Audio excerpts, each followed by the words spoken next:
Энэ удаагийн хичээлээр бид хэвлэл мэдээлэл, мэдээллийн суурь боловсрал, за сэтгүүл зүй гэсэн агуулгыг үзэх болно. Хэвлэл мэдээлэл, мэдээллийн суурь боловсралтай хүн, за сэтгүүл зүйн агуулгыг ойлгодог, уншдаг, хүлээн авдаг хүмүүс, тийм ээ. Адил тал. За энэ хэвлэл мэдээлэл, мэдээллийн суурь боловсролыг хөгжүүлэх шаардлагын талаар үзэх болно. За ингээд хичээлийн агуулгатай танилцъя. За юун түрүүнд бид хэвлэл мэдээлэл гэж юу юм? За энэ дундаа сэтгүүл зүй гэж юу юм гэдэг ойлголтыг авч үзнэ. За мөн сэтгүүл зүйн зарчмууд гэж би сэтгүүл зүйн зарчмуудын талаар товч үзэх болно. За мөн хэвлэл мэдээлэл, мэдээллийн суурь боловсрол болон сэтгүүл зүйн адил талуудыг авч үзнэ. За хэвлэл мэдээлэл, мэдээллийн суурь боловсролыг хөгжүүлэх шаардлага нийгэмд байгаа нь бол маш тодорхой асуудал.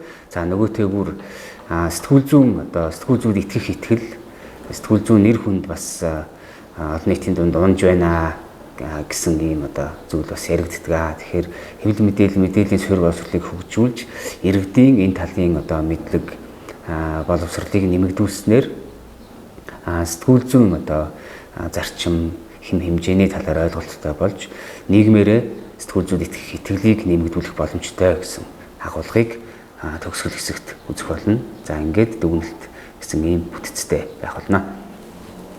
За хичээлийн эхэнд та бүхэнд нэгэн түүх сонирхуулах гэсэн. За энэ бол 1938 он одоогоос 90 гаруй жилийн өмнө болсон ийм түүх байна. За тэгээ энэ зураг дээр харагдаж байгаа хүн бол радио нэвтрүүлэгч, радиогийн найруулагч тийм ээ ийм хүн байна.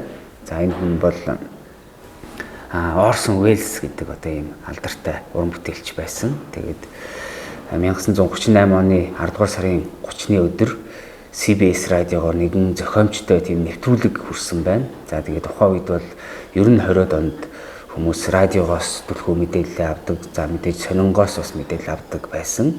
За радиог хүлээн авч радиогоос цаг үеийн үйл явдлын мэдээлэлээ хүмүүс ингээд шуурхай сонсдог байсан байна. Тэгээ энэ үеэр CBS радиогоор нэгэн нэвтрүүлэг гарсан. За энэ хүн нэвтрүүлэг нь ямар нэвтрүүлэг байсан бэ гэхээр харь гаргийн тийм биетүүд, харь гаргийн хөлөг, тийм ээ, сансрын хөлгүүд Америкийн нутаг дэвсгэр дээр газардаж ойролцоо байсан цэргийн баазууд руу за хүмүүс рүү дайрсан байна, давталсан байна гэсэн ийм агуулгатай нэвтрүүлэг байсан. За энэ нэвтрүүлгийг сонсоод хүмүүс маш их цочирдож хүлээж авсан. Олон харан хүн нэвтрүүлгийг сонсонгуудаа шууд энэ аимшигтай, аюултай зүйл болж байна гэж гэрээсээ гарч явж исэн, зогтож исэн. За хорогдох байр руу, тийм тал газар руу, ой мод руу зогтсон, тийм ээ. Ийм жишээнүүд бол байсан. За гэвч энэ бол радиогийн тийм зохиомжтой уран сайхны нэвтрүүлэг байсан. Тэгээд энэ Орсон Уэллс гэдэг уран бүтээлч бол өөртөө ижил овогтой бас зохиолч байсан тийм хүний бүтээл болох Герберт Уэллс гэх зохиолчийн Дэлхийн дайн гэдэг зохиолыг радиод зориулж ингэж уншсан. Гэхдээ ингэж уншихдаа яг л хүмүүсийн хүлээж авдаг шуурхай, тийм ээ, цаг үеийн мэдээний хэлбэрээр уншчихсан, тийм ээ. Эрхэм сонсогчдоо та бүхэнд цаг үеийн шуурхай мэдээлэл хүргье. Харь гаргийн биетүүд, харь гаргийн нисдэг, тийм ээ, хөлгүүд газардаж давталлаа гэсэн ийм хэлбэрээр, мэдээний хэлбэрээр уншсан. Энэ нь бол хүмүүсийг төөрөгдүүлэх, цочирдуулах, тийм ээ, ийм өрнөлөөд ийм байдалд хүргэж байсан гэсэн ийм түүх байдаг. Тэгэхээр хэвлэл мэдээлэл гэдэг бол ийм өргөн хүрээний, тийм ээ, хэвлэл мэдээллээр янз бүрийн контент, янз бүрийн нэвтрүүлэг, дуу хөгжим, кино, тийм ээ, сингент нэвтрүүлгүүд, контентууд бол нэвтрдэг. За энэ дунд мэдээний цаг гэж байдаг, мэдээний хөтөлбөр, мэдээллийн хөтөлбөр гэж байдаг. Тэгээд мэдээллийн хөтөлбөр бол жишээ нь телевиз, радиод нийт агуулгын, тийм ээ, тодорхой хувийг эзэлдэг. Ер нь бол бага хувийг эзэлдэг. Гэвч энэ дундаа сэтгүүл зүйн мэдээ, сурвалжлага, ярилцлага гэдэг энэ төрлийн контент агуулгууд бол өөрийн гэсэн дэг журамтай, зарчимтай, хэм хэмжээтэй ийм зүйл байдаг. Тэгэхээр энэ жишээ биднэрт юг харуулж байна вэ гэхээр сэтгүүл зүйн одоо мэдээ болон ийм одоо цэнгэнт тийм ээ уран сайхны контент ийм агуулгын хооронд нь бас хамаагүй хольж болохгүй шүү. Хүмүүсийг төөрөгдөл тийм ээ төөрөгдөлд оруулах юм аюултай байдаг шүү гэдэг бас нэг талаар сургамж болж байгаа. За тэгээд энэ Орсон Уэллс хэмээхийн залуу бол хожим радиогоос кино урлаг руу ороод тэгээд маш олон одоо кино уран бүтээлүүд хийж ирсэн. Тэгээд дэлхийн одоо бүх цаг үеийн одоо шилдэг найруулагчдын дунд бол нэр нь эхний тийм ээ дугаарт одоо бичигддэг ийм одоо уран бүтээлч болсон байдаг.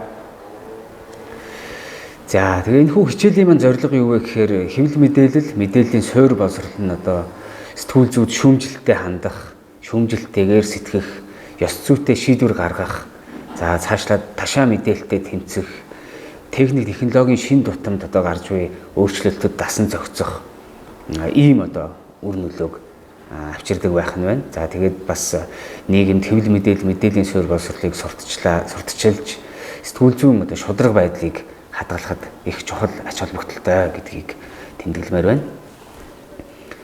За сэтгүүл зүй гэж юу вэ? Түрүүн бид нэр хэлсэн те. Сэтгүүл зүй гэдэг бол хэвлэл мэдээллийн одоо өргөн энэ агуулга дунд өөрийн гэсэн зарчимтай, хэм хэмжээтэй ийм одоо мэргэжлийн үйл ажиллагаа юм а гэж бол товч хэлсэн. За хэвлэл мэдээлэл за сэтгүүл зүйн талаар бол одоо маш олон төрлийн үзэл бодлууд, итгэл үнэмшлүүд, хүмүүсийн хандлага, тийм ээ, тайлбарууд бол байдаг. За жишээ нь энэ зургийг харъя л да тий. Хэвлэл мэдээлэл бидэнд бол ийм одоо байдлаар ташаа мэдээлэл өгдөг шүү гэсэн одоо ийм зураг байх шиг байна. Тийм ээ. За зурагт бол одоо ийм хүчээр хийлэл үлдэж байгаа хүн одоо энэ араас хөөж байгаа ийм зураг байгаа бол телевизийн одоо энэ камер, телевизийн энэ дүрсэнд орохороо эсэргээрээ болдгоо гэсэн ийм хэтрүүлэг бүхий ийм зураг байж байна. За мэдээж ямар ч одоо ажил мэргэжил бол алдаа эндэгдэл тийм ээ санаандгүй алдаа эндэгдлэг байх нь бол байж болно. За гэхдээ нийтлэгээрээ ер нь бол энэ салбар юм а буруу юм а гэж одоо үзэх нь бас өрөөсгөл шүү гэдгийг энэ зургийн тайлбар болгож хэлэх гэсэн. За дараагийнх нь Английн хунтайжийн зураг байна. Английн хунтайж машинаасаа бууж ирээд за магадгүй машиндаа суух гэж байгаа ч юм уу тий. Энэ үедээ бол ингээ хүмүүстэй ярилцж байсан байна. За тэгээд энд бол дунд хуруу гаргасан гэсэн ийм эхний зураг дээр бол харагдаж байна. Тэгээд энийг бол жишээ нь хүмүүс үзээд одоо энэ ханхуу бол одоо тийм маш бүдүүлэг үйлдэл гаргасан гэж харах хүмүүс байна. Гэтэл зургийг нөгөө өнцгөөс нь хараад үзье тийм ээ. Шүүмжлэлтэйгээр бид нэр харах хэрэгтэй. Альва асуудлыг альва одоо Facebook дээр явж байгаа янз бүрийн постыг ч гэсэн. За нөгөө өнцгөөс нь харах юм бол хунтайж бол энд тийм ээ магадгүй хуруугаа одоо тоолж исэн ч юм уу тийм ийм одоо үйлдэл үзүүлж байсан байна. Тэгэхээр энэ зураг бол тийм ээ альваад бид нэр одоо шүүн тунгаах сэтгэлгээгээр хандах хэрэгтэй, юмд хашир хандах хэрэгтэй шүү гэдгийг бол харуулж байгаа. Тэгэхээр сэтгүүл зүй гэдэг бол яг ийм байдлаар одоо асуудалд ханддаг. За мэдээлэлд одоо тийм ээ мэдээллийг нягтлж шалгадаг. За найдвартай чухал мэдээллийг хүмүүст үнэн мэдээллийг хүмүүст хүргэхийг юм зорддог ийм өөрийн гэсэн онцлогтой ийм ажил мэргэжил байгаа юм аа. За сэтгүүл зүйн зарчмуудтай хэдүүлээ танилцсан. Ингийн өмнө сэтгүүл зүйн хамгийн суур зарчим болох 1 номерын тийм ээ зарчим юу вэ гэхээр за нийгэм дотор мэдээллийн урсгалыг ингэж хангах гол үүргийг хүлээдэг нийгмийн институтийн хувьд хэвлэл мэдээлэл нь ардсан нийгэмд гарцгүй үнэн зөв найдвартай мэдээллийг өгөх үүрэгтэй гэсэн ийм зарчим байна. За энэ хүү зарчмыг бол судлаач Том Розенстил, Билл Ковач нарын сэтгүүл зүйн элементүүд номоос авсан. За 2000-ад оны ихээр гарсан ийм ном байгаа. Ерөнхийдөө бол ардчилсан сэтгүүл зүйг сүүлийн одоо 200-300 жил хөгжүүлж ирсэн Америк улсын судлаач нар сэтгүүлчид өнгөрсөн зууны сүүлээр сэтгүүл зүйн зарчмуудыг эргэж харъя, шинээр томьёолыг тодорхойлъё гэж бол үзсэн. За тэгээд энэ хоёр сэтгүүлч бол маш олон сэтгүүлчдтэй хамтарч ажилласан, удаан хугацааны судалгаа хийж сэтгүүл зүйн элементийг, сэтгүүл зүйн зарчмуудыг бол тодорхойлсон байдаг. За ингээд сэтгүүл зүйн зарчмаас нэн тэргүүний 3 зарчмыг хэлүүлээ авч үзье. За нэгдүгüүрт бол үнэнд захирагдах нь сэтгүүл зүйн нэн тэргүүний үүрэг юм аа. зарчим үүрэг юм гэж шүү те. За сэтгүүл зүйн гол мөн чанар нь нотолж шалгах дэг журам юм а гэж байна. За энэ бол одоо өмнө нь ч одоо байсан зарчим, одоо ч мөрдөгч байгаа ийм зарчим аа гэсэн үг. Сэтгүүл зүй энэ нийгэмд за сошиал медиа бусад одоо энэ технологийн үр нөлөөгөөр худал мэдээлэл нийгэмд цахим орчинд их байна, тийм ээ. За үүнийг бол одоо сэтгүүлчид мэдээ материалаа нийтэлж нэвтрүүлэхдээ нотолж, шалгаж, нягтлж, шалгаж байх одоо хэрэгтэй. Энэ нь өөрөө сэтгүүл зүйн зарчим байх нэ. За сэтгүүл зүйн эрх мэдлийг бие даан ажиглах ёстой гэдэг ийм бас алтан зарчим байна. Сэтгүүл зүйн эрх мэдлийг бие даан ажиглах ёстой. Тэнцвэртэй шударга мэдээлэх ёстой.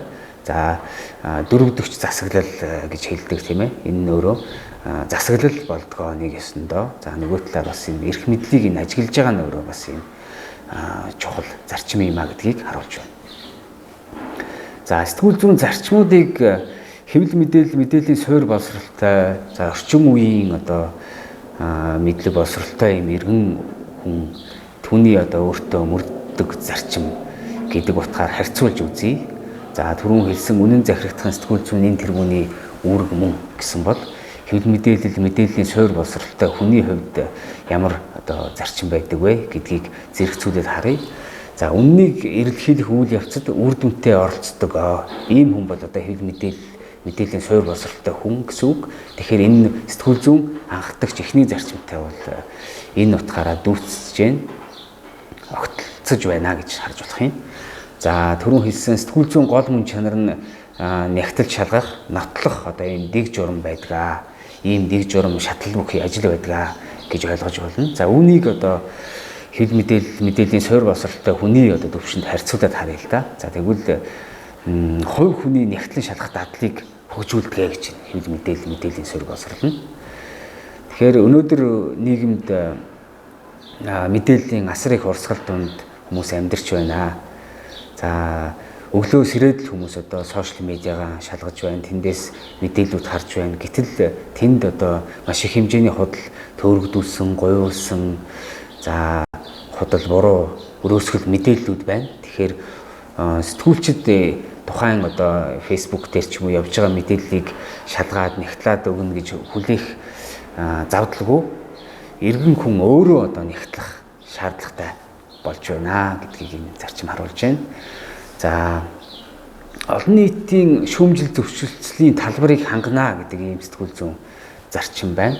За үүнийг одоо харьцуулаад харвал хэвлэл мэдээллийн суурь боловсрол нь олон нийтийн яриа хэлэлцүүлэгт оролцох боломжийг олгодог гэсэн үг. Тэгэхээр дундаж түвшний, түүнээс дээш түвшний одоо ийм одоо нийгмийн, улс төрийн, эдийн засгийн тийм ээ боловсролгүй, за тэгээд хэвлэл мэдээллийг одоо ашиглах юм боловсролгүй хүн бол нийтийн хэлэлцүүлэг ярианд оролцох боломж бол маш хумигдмал байна. Тэгэхээр энэ талын мэдлэг боловсролыг хөгжүүлснээр иргэн хүн бол нийгмийн гишүүний хувьд, иргэний хувьд тийм ээ нийтийн ийм яриа хэлэлцүүлэгт оролцох боломжтой болдгоо. Ийм одоо оролцох боломжтой болсноор цаашдаа нийгэм маань тийм ээ хөгжих, дэвших боломж бол улам одоо бүр тийм ээ багаарч гэсэн одоо нэмэгдэнэ гэдгийг бол харах хэрэгтэй. За их сурвалжийг харуулж байна. Сэтгүүл зүйн элементүүд ном. За Антон Гризел хэмээх судлаачийн бас энэхүү томьёол бас харж байна. За төгсгөлд нь энэ нэг жишээг харуулъя. Ер нь одоо хүн гэдэг өдөр тутамдаа мэдээлэлтэй харьцаж байдаг, мэдээллийг хүлээж авч байдаг. Тухайн хүн ямар мэдээллийг авч байна? За ямар мэдээлэлтэй харьцаж байна, тийм ээ? Тэр одоо авч буй мэдээлэл нь хувь хүний бодол санаанд нөлөөлнө, цаашлаад итгэл үнэмшилд нөлөөлнө, үзэл бодолд нөлөөлнө, хандлагад нөлөөлнө, бүр цаашлаад одоо тухайн хүний амьдралд тийм ээ хувь одоо тавиланд нөлөөлөх боломжтой гэж үздэг.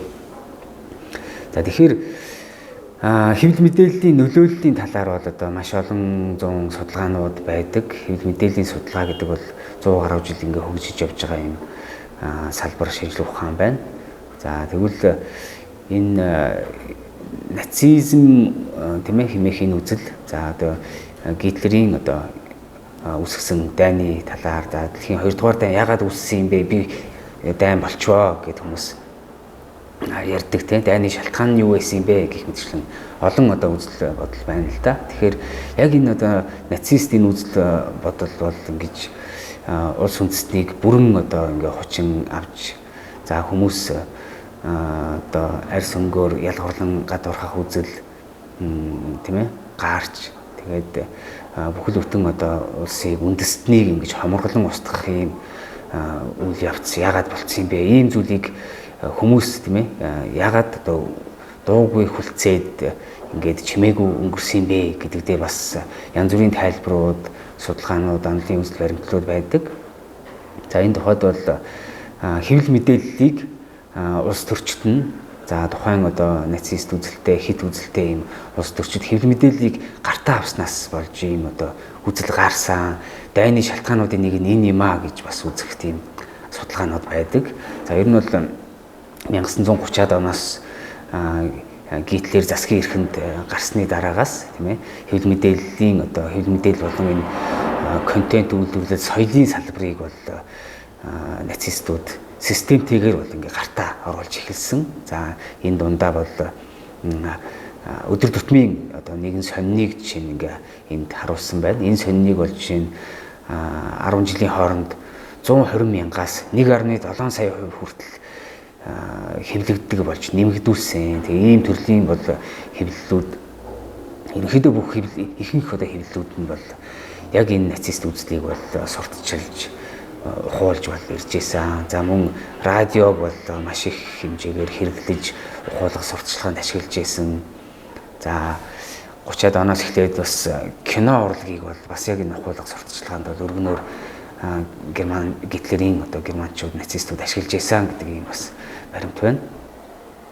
За мөн телевизийг бас энэ суртал ухуулгад зориулж бол хөгжүүлж исэн гэсэн ийм баримт байдаг. Тэгэхээр хэвлэл мэдээллийг ингэж суртал ухуулгын зорилгоор ашиглах нь бол ийм аюултай гэдгийг бол энэ түүхэн тийм ээ ийм асуудлын юу бол баримт бол нотолж харуулж байна. За тэгээд дайны дараа бол Америк, Франц, Британийн захирч байсан энэ баруун Герман хэсэгт бол тийм ээ мэдээллийн хараат бус байдлыг хангах за улс төр үзэл суртал ухуулах сурталчилгаанд бол хэвлэл мэдээллийг сэтгүүл зүүн мэдээ сурвалжлага ярилцлагыг бол ашиглаж болохгүй гэдэг ийм бол хатуу тийм ээ дэг журамч яг хатуу ийм үзэл баримтлал үзэл санаа бол тогтсон. За ингээд мэдээллийн бодлого зохицуултыг бол чухалчилж эхэлсэн. Үүний дараа бол сэтгүүл зүүн альва бүтээлд үзэл бодол ухуулга ийм мэдээллийн говь ойлго огт орж болохгүй. Энийг бол хизээч хүлээн зөвшөөрч болохгүй гэдэг ийм бол үзэл хандлага бол тогтсон. За ийм жишээг та бүхэнд энэ хэвлэл мэдээллийг болгоомжтой ашиглах хэрэгтэй. Хэвлэл мэдээллийн ийм боловсролтой байх хэрэгтэй. Иргэд нь ийм хэвлэл мэдээллийн боловсролгүй тийм ээ байдал үүсээд за юу гэдгийг улс төрчид за буруу үзэл санаатай хүмүүсүүд хэвлэл мэдээллийг гартаа оруулснаар ямар аимшигтай аюултай нөхцөл байдал үүсэж болдог вэ гэдгийг энэ жишээ харуулж байна. За дүгнэлт болгоод цөөн хэдэн зүйл хэлэх гэсэн. За энд бол хэвлэл мэдээллийн суурь боловсрол иргэдэд яагаад чухал вэ? За мэдээллийн орон зайд шударга хариуцлагатай байхыг бол чухалчилж ойлгуулж ёс зүйтэй хэрэглээг дэмждгээрээ энэ бол маш чухал. За сэтгүүлчдэд яагаад чухал юм бэ? Сэтгүүлчид бол тэдний мэдээ материалыг үлээж авч байгаа, уншиж сонсож байгаа иргэд хэрвээ хэвлэл мэдээллийн боловсролтой байх юм бол олон нийтийн итгэл нэмэгдэнэ. Үнэн зөв шударга хараат бус хариуцлагатай юм байдлыг бол нэмэгдүүлдэг. Ийм байдал руу сэтгүүлчид бас зорж ажиллахыг улам бүр тэмүүлдэг гэж энд онцлох гэсэн. За нийгэм дэх хэвлэл мэдээллийн үүрэг, сэтгүүл зүүн мэдээ сурвалжлага бусад төрлийн бүтээлүүдийн ач холбогдлыг иргэдэд тайлбарлах бол шаардлагатай. За ингэж тайлбарлахын зэрэгцээ найдвартай их сурвалжаас мэдээлэл авч байгаарай гэж олон нийтэд бол сургах хэрэгтэй. Энэ утгаараа хэл мэдээллийн суурь боловсрол бол маш чухал хэрэгцээтэй зүйл. За сэтгүүлчид бидэнд яагаад чухал юм бэ? Нийгэмд тулгарсан эдрэгтэй одоо төвөгтэй зовлонтой асуудлыг ойлгоход бол иргэдтэй сэтгүүлчид биднэр туслах хэрэгтэй. Үнэн зөв, дэлгэрэнгүй, баялаг агуулгатай ийм мэдээллээр олон нийтийг хангах хэрэгтэй. Энэ нь өөрөө давхар олон нийтийн боловсролд бол хувь нэмэр оруулж байгаа хэрэг байх нь. За төгсгөлд нь хүмүүст худал ташаа мэдээллийг таних боломжийг олгох хэрэгтэй. Найдвартай мэдээллийг олж авах чадварыг нь сайжруулах хэрэгтэй. За түрүүн бас онцолж хэлсэн нийгэмд худал мэдээллийн маш их урсгал байна. Нийгмийн мэдээллийн сүлжээгээр явж байгаа худал мэдээллүүд их байна. За үүнийг бол одоо таних боломжийг иргэд өөрсдөө мэдээж суралцах хэрэгтэй. Давхар сэтгүүлчид бас энэ талын одоо боловсролыг иргэдтэй олгоход бол зорж ажиллах хэрэгтэй юм байна. За сэтгүүлчид бас цаашлаад эрен сурвалжилсан одоо чанартай үн цэнтэй бүтээлүүд хийх, нийгэмдээ эерэг хувь нэмэр оруулах, за нийгэмд одоо үүссэн нийгмийг талцуулж байгаа худал, гойруулсан мэдээллийн тухай бол мэдээлдэг, зарладаг, олон нийтэд баталгаатай баримттай одоо мэдээллийг хүргэдэг, тийм ээ? Ийм бол байх бол шаардлагатай. Энэ үүргээ бол сэтгүүлчид ямагт ухамсарлаж байх нь чухал юм а гэдгийг онцлог хэлэх гэсэн. Тэгэхээр төгсгөлд нь хэл мэдээллийн суурь боловсролтой иргэд байх нь, за сэтгүүл зүйн үүрэг зарчмаа ойлгодог, иргэд олон нийтийнхээ төлөө үнэн чухал бодиттой мэдээллийг хүргэдэг сэтгүүлчид байх нь аль тал нь одоо бие биендээ хэрэгтэй, бие бинийгээ нөхдөг, бие биендээ тусалдаг, хамтдаа ингээд нийгмийг урагшлуулахад, хөгжүүлэхэд бол хувь нэмэр оруулдаг ийм хоёр тал гэсэн үг. Хоорондоо ийм хамааралтай шүү гэдгийг энэ хүү хичээлээр хүргэхийг зорилоо. За ингээд анхаарал тавьсанд баярлалаа.